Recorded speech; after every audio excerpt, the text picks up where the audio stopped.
त्याचबरोबर भारतीय जनता पार्टीचे माजी अध्यक्ष विक्रमजी देशमुख साहेब, सोलापूर शहराच्या माजी महापौर श्रीकांत यन्नम साहेब, किशोरजी देशपांडे साहेब, सन्माननीय अध्यक्ष शशिकांत नाना चव्हाण, त्यासाठी आजच्या या कार्यक्रमासाठी आवर्जून उपस्थित असलेले बार्शीचे माजी आमदार माननीय राजेंद्र राऊत साहेब व भारतीय जनता पार्टी महायुती सर्व सन्माननीय पदाधिकारी, भाजपाचे सर्व नगरसेवक व मला ज्यांनी निवडून आणण्यासाठी जीवाचं रान केलं असं सर्व शहर मध्यचा मतदार, विशेषतः भारतीय जनता पार्टीच्या सगळ्या पदाधिकाऱ्यांचं आजच्या या कार्यक्रमाच्या ठिकाणी मी सहर्ष स्वागत करतो। आज भाऊ आपण आमच्या शहर मध्य विधानसभामध्ये पहिल्यांदा आमचा हा कार्यक्रम आमदार म्हणून या ठिकाणी होतोय आणि विशेषतः हा कार्यक्रमाचा योग देवेंद्र फडणवीस साहेब यांच्या वाढदिवसाच्या औचित्याला साधून होतोय याचा निश्चितच माझ्या मनामध्ये आनंद आहे। मी ज्यावेळेस भारतीय जनता पार्टीमध्ये मागील वर्षी प्रवेश केला, साहेबांच्या वाढदिवसाचा औचित्य साधून 54,000 वह्या आपण मतदारसंघातील महापालिकेच्या शाळा असतील, श्रमिकांच्या शाळा असतील या ठिकाणी त्या वह्या वाटप केल्या। ज्या कार्यक्रमात मी आमदार झालो ते कार्यक्रम ती कृतज्ञता पुन्हा व्यक्त व्हावी म्हणून याही वर्षीचा औचित्य साधून आपण हा 55,555 वह्या वाटप या ठिकाणी करतोय। मला निश्चितच आनंद आहे की आपल्या नेत्याला अभिप्रेत असलेला उपक्रम आपण या ठिकाणी साजरा करतोय। फडणवीस साहेबांनी सांगितलं की वाढदिवसाला कुठल्याही प्रकारच्या जाहिराती लावू नये, कुठल्याही प्रकारचे होर्डिंग्स किंवा पेपरला जाहिराती देऊ नयेत, परंतु त्यांनी केलेल्या आवाहनाला आपण शहर मध्य मतदारसंघाच्या वतीने 5,55,555चा निधी सुद्धा आपल्या व सचिनदादांच्या उपस्थितीत त्या ठिकाणी दिला। आज फडणवीस साहेबांचा औचित्य साधून या ठिकाणी हा जो कार्यक्रम होतोय, मला अनेकांनी विचारलं की हे विशेष निधी म्हणजे काय, विशेष निधी म्हणजे काय, तर ही गोष्ट मला आवर्जून सांगावीशी वाटते की मी नोव्हेंबरमध्ये आमदार झालो आणि डिसेंबरमध्ये माझी शपथविधी झाली आणि आमदारांना त्यांचा निधी हा एप्रिल महिन्याच्या अर्थसंकल्पानंतर मिळतो, परंतु मला जे 12 कोटी रुपयाचा निधी मिळाला तो माननीय मुख्यमंत्री देवेंद्र फडणवीस साहेबांच्या आशीर्वादाने आणि विशेषतः सोलापूरचे पालकमंत्री जयकुमार गोरे साहेब यांच्यामुळेच फक्त मिळाला आहे ही मला या ठिकाणी आवर्जून नमूद करावीशी वाटते। मी अनेक वर्ष महापालिकेत 10 वर्ष नगरसेवक म्हणून काम केलोय। मला अनेक अधिकारी सांगायचे अहो तुमचा बजेट 25-26 ला असतो, तुम्हाला काही नवीन आता बजेट मिळत नाही, परंतु मी भाऊंना विनंती केली की हा मतदारसंघ अनेक वर्ष काँग्रेसकडे होता, या मतदारसंघात विकासाचं बॅकलॉग भरून काढायचं असेल तर माझा मतदारसंघ हा पूर्ण शहरी आहे, मला अन्य शासकीय योजनेतून निधी घेता येत नाही आणि भाऊ तुमच्याकडनंच मला ही निधी द्यावी आणि भाऊंनी मला शब्द दिला की तुला निश्चितच मी ताकद देण्याचं, निधी देण्याचं काम करेल। शेवटच्या दिवसापर्यंत अगदी मोठे अधिकारी सांगायचे की तुम्हाला 5 कोटी रुपयाच्या वर निधी मिळू शकत नाही, परंतु भाऊ म्हणजे शब्दाला पक्का असणारं नेतृत्व आहे, त्यांनी मला शब्द दिला होता की किमान 10 कोटी रुपयाचे निधी मी तुला देईल आणि फक्त 10 कोटीच त्यांनी दिलं नाही तर आज त्यांनी जवळपास मला 12 कोटी रुपयाचा विशेष निधी सन 24-25 या वर्षामध्ये दिलेला आहे। मला आमदारकीच्या स्थानिक विकासासाठी जो निधी मिळाला तो फक्त 2 कोटी रुपयाचा होता, परंतु ती निधी देताना ही शहर मध्यची निवडणूक सर्व मतदारांनी राष्ट्रप्रेमासाठी, भारत मातेवर प्रेमासाठी म्हणून धर्माची अधर्माच्या विरोधातली लढाई म्हणून ही लढवली होती आणि त्या लढाईत आपण सगळ्यांच्या ताकदीमुळे आपण कधी नव्हे तो 1,10,000चं मतदान आपण मला दिलं आणि 50,000च्या फरकाने आपण मला निवडून दिलं, तर स्वाभाविक आहे ज्या आशेने लोकांनी परिवर्तन केलं ती कामं त्या ठिकाणी झाली पाहिजे ही लोकांची मागणी होती। म्हणून माझ्या निधीचा, आमदार निधीचा श्री गणेशा मी माझ्या मतदारसंघातील दाजी पेठेतील व्यंकटेश्वर देवस्थान इथे 50 लाख रुपये निधी देऊन सुरुवात केला, त्याचाही शुभारंभ आज पालकमंत्री जयकुमार गोरे भाऊ यांच्या या ठिकाणी संपन्न होतोय। भाऊ हे कार्यक्रमाची ज्यावेळी पत्रिका सगळीकडे व्हायरल झाली, प्रचंड अस्वस्थता भाजपच्या नगरसेवकां पदाधिकारीमध्ये निर्माण झाली की आम्ही तुम्हाला इतक्या कामांची यादी दिली परंतु आमचे अनेक कामांचं उद्घाटन यात दिसत नाहीये।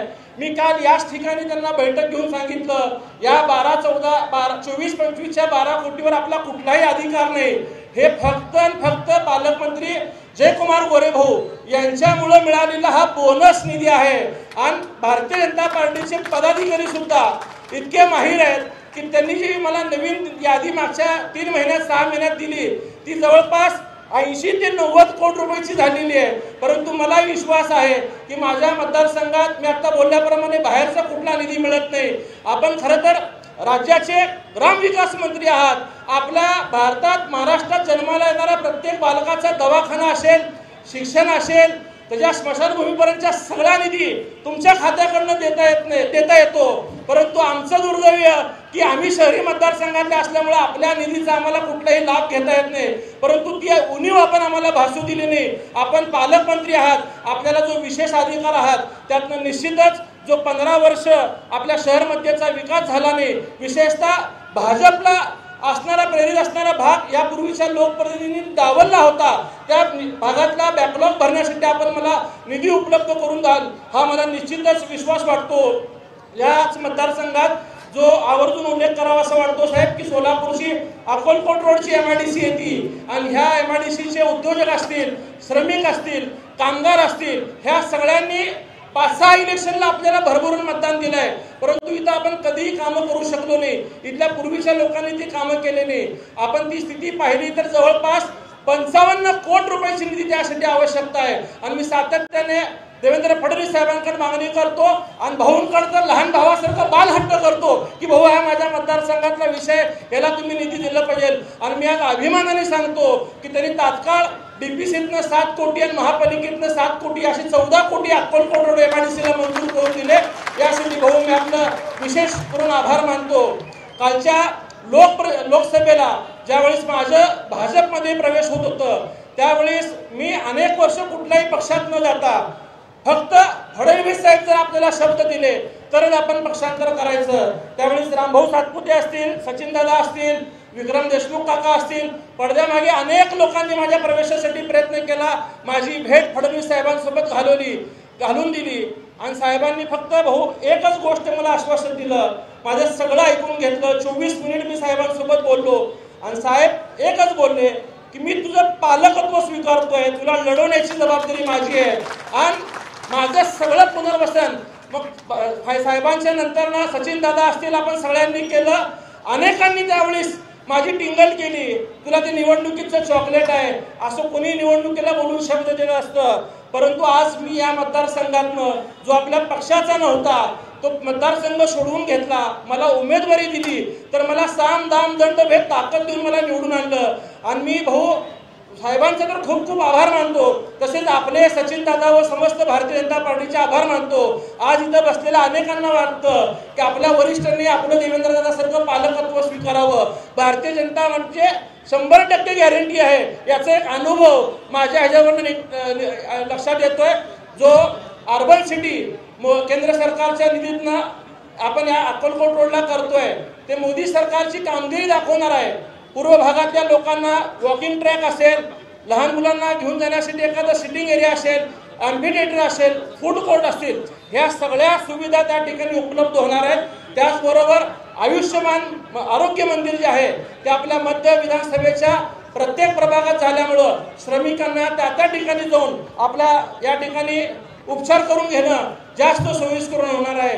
त्यामुळे केंद्र शासन, राज्य शासन या ठिकाणी प्रभावीपणे काम करतोय। आज या कार्यक्रमाचा औचित्य साधून भारतीय जनता पार्टी हा एक महाशक्तिशाली पक्ष असल्यामुळं या पक्षावरती विश्वास ठेवून विशेषतः देवेंद्र फडणवीस साहेबांवरती तर सगळ्यांचाच विश्वास आहे, परंतु सोलापूरला लाभलेले जे पालकमंत्री जयकुमार गोरे भाऊ आहेत हे धडाकेबाज कामदार आणि संपूर्ण प्रशासनावर वचक असलेले नेतृत्व असल्यामुळं आज या भारतीय जनता पार्टीमध्ये यापूर्वी काम केलेले आमचे सहकारी शिवसेनेचे नगरसेवक श्रीयुत भारतसिंगजी बडरूवाले यांचा या ठिकाणी प्रवेश होतोय। मी त्यांचाही या पक्षात निश्चितच स्वागत करतो। आमच्या माजी नगरसेविका सारिकाताई सुरवसे असतील, सतीशजी सुरवसे असतील, त्याचबरोबर मागील अनेक वर्षापासून छत्रपती शिवाजी महाराजांची जयंती कशा पद्धतीने साजरी व्हावी याचा आदर्श सोलापूर समोर साजरा ठेवणारा आपला शिवराम प्रतिष्ठानचा वाडेकर परिवार असतील, श्रीकांतजी वाडेकर असतील, हे सगळेजण आपल्यामध्ये भारतीय जनता पार्टीमध्ये स्वागत होतंय. रुपेशजी जक्कल यांचं स्वागत होतंय. मी सगळ्यांना विश्वास देतो की आपल्या पाठीशी आपलं नेतृत्व भक्कमपणे आजपर्यंत मध्यच्या भाजपाचा पदाधिकारी हा प्रतिकूल काळात होता, परंतु आता इथं आपला आमदार आहे, आपले पालकमंत्री आहेत, आपले मुख्यमंत्री आहेत. येणारा काळ हा आपला अनुकूल काळ असणार आहे आणि निश्चित मला भाऊंवरती विश्वास आहे. 12 कोटीचं ट्रेलर होतं, निश्चित भाऊ येणाऱ्या काळात आपल्याला भव्य पिक्चर दाखवतील विकासाचा आणि येणाऱ्या महापालिकेला सर्वजण एक संघ प्रभावीपणे लढवून आपण भारतीय जनता पार्टीचा महापौर त्या ठिकाणी करूयात आणि स्पष्ट बहुमतात आपला भाजपाचा महापौर कसा येईल. भले आपण महायुतीमध्ये लढलो तरी आपला महापौर हा भाजपाचाच असला पाहिजे आणि तो स्पष्ट बहुमतातला असला पाहिजे. हीच प्रामाणिकपणे आपल्या भारतीय जनता पार्टीच्या सगळ्या कार्यकर्त्याची आहे. तर मी आपल्या सगळ्यांना या ठिकाणी विनंती करतो की येणाऱ्या काळात आपण आमच्या सोबत राहावं. या ठिकाणी श्रीयुत रतिकांतजी कमलापुरे जे मोदी समाजातनं मोची समाजातले चांगले युवक कार्यकर्ते आहेत, त्यांचाही प्रवेश या ठिकाणी आपल्या आज भाजपामध्ये संपन्न होणार आहे. मी त्यांचंही या पक्षात स्वागत करतो आणि मी एक गोष्ट सांगतो की आज उद्घाटन झालं म्हणजे उद्या सकाळी लगेच काम चालू होणार आहे अशी चुकीची अपेक्षा कृपया ठेवू नका.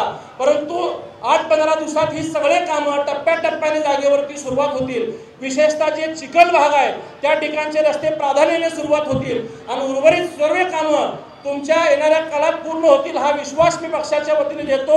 या ठिकाणी भाऊ आपण आवर्जून आलात आणि सचिन दादा सुद्धा निवडणुकीच्या पूर्वी पक्ष प्रवेशापासून प्रत्येक कार्यात माझ्यासोबत भावाप्रमाणे राहिले.